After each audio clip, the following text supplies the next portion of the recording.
Hello everyone, good morning. কেমন আছো তোমরা সবাই? আশা করি তোমরা সবাই খুব ভালো আছো আর আমিও খুব ভালো আছি। পিএসসিটি ব্লগে তোমাদেরকে সবাইকে আবারও অনেক স্বাগত জানিয়ে এখন থেকে তোমাদেরকে সাথে নিয়ে ব্লগটা শুরু করছি। আই হোপ আজকের ব্লগটা তোমাদের খুব ভালো লাগবে। কয়েকটা দিন থেকে আমার মনটা ভীষণই খারাপ, কেন জানি না, কি কারণ আমি নিজেও বলতে পারবো না, কিন্তু মনটা আমার ভীষণ খারাপ।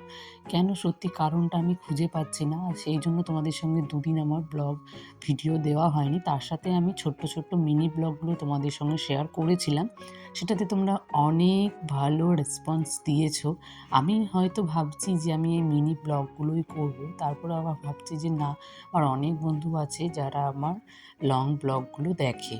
তো মিনি ব্লগগুলো আমি চেষ্টা করব সপ্তাহে দুটো একটা করে দেওয়া, আর যেমন লংগুলো দিচ্ছিলাম আমি সেভাবেই ভিডিওগুলো দেব। আর কি বলতো, নিজের স্বপ্ন সবসময় নিজেকেই পূরণ করতে হয়, আর নিজের ইচ্ছেগুলো কিন্তু নিজেকেই পূরণ করতে হয়। আমি যেটা ভালোবাসি আমি সেটাই কিন্তু ভালোবাসি। আমার ভালোবাসার জিনিসটা কিন্তু অন্য কেউ ভালোবাসবে না, কিংবা অন্যের ভালোবাসার জিনিসটা কিন্তু আমি ভালোবাসবো না। আর বাবার বাড়ির রুটিনটা তোমাদের সঙ্গে আমি শেয়ার করেছি, কিন্তু সেভাবে কোনো ভিডিও শ্যুট করাই হয় না যে তোমাদের সঙ্গে শেয়ার করব। তো ভাবলাম যে চলো আজকে সকাল থেকে ভিডিওটা শ্যুট করি। তো এই জন্য আমি সকালবেলাতে এখন ওই দুপুর হয়ে গেছে, মানে এখন ওই 3টে মতো বাজে। তো এখন আমি একটু ছাদে এসেছি, আজকে মোটেও রোদ নেই ছাদে। তো প্রচুর জামা কাপড় দেওয়ার আছে, আর কিছু জিনিস তোমাদের সঙ্গে শেয়ার করবো বলে আরও ছাদে আসলাম। তো জিনিসগুলো দেখলে হয়তো তোমাদেরও খুব ভালো লাগবে, কারণ যারা যারা গাছ ভালোবাসো, আমি অন্তত খুব গাছ ভালোবাসি, কিন্তু সেভাবে লাগানোর জায়গা নেই বলে লাগাতে পারি না। তো চলো দেখায়।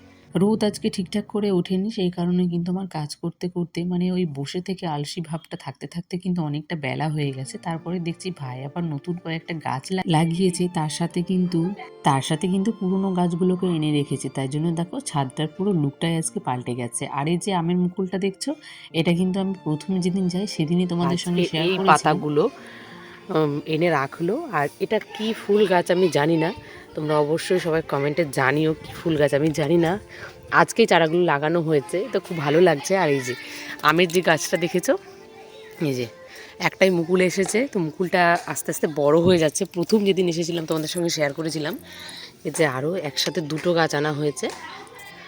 এই যে, তো এখানে যেহেতু টব নেই, আর আমাদের গ্রামের মধ্যে বাড়ি, সবসময় টব পাওয়া যায় না, তো এখানে একটা ঢাম্পা কেটে এটাকে লাগানো হয়েছে।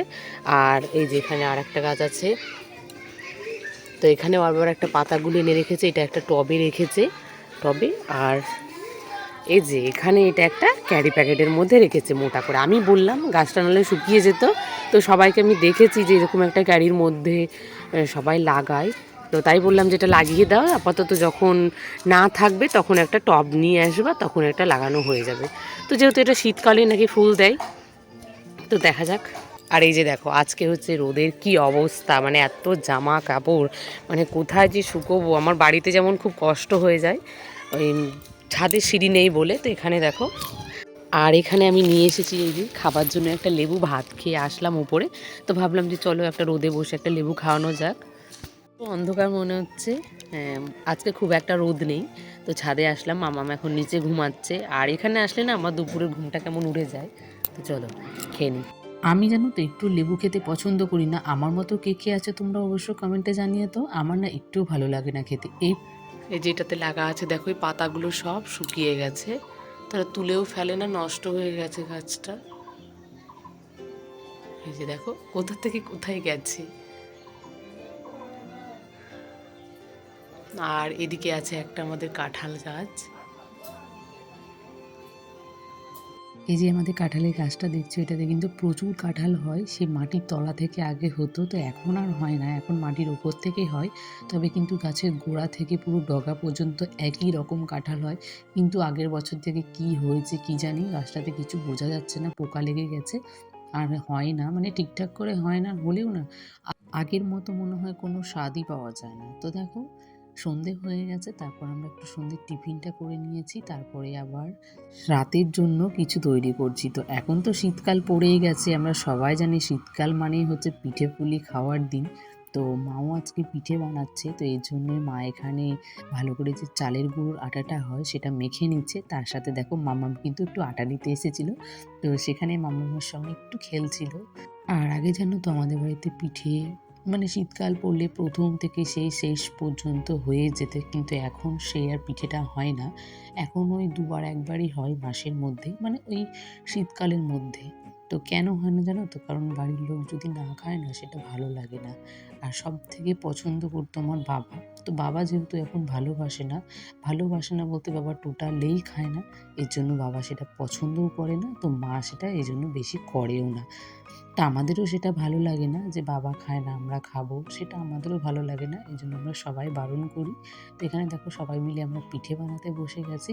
আর এই যে আজকে আমরা দুধ পিঠে বানানো হচ্ছে। তো তোমরা এটাকে কী নাম বলো?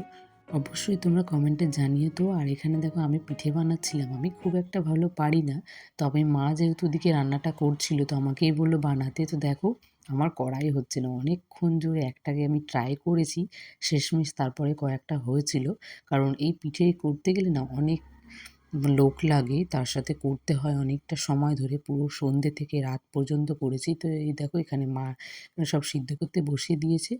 তো চলো আজকের মতো ভিডিওটা আমি এখানেই শেষ করছি। টাটা, গুড নাইট সবাইকে।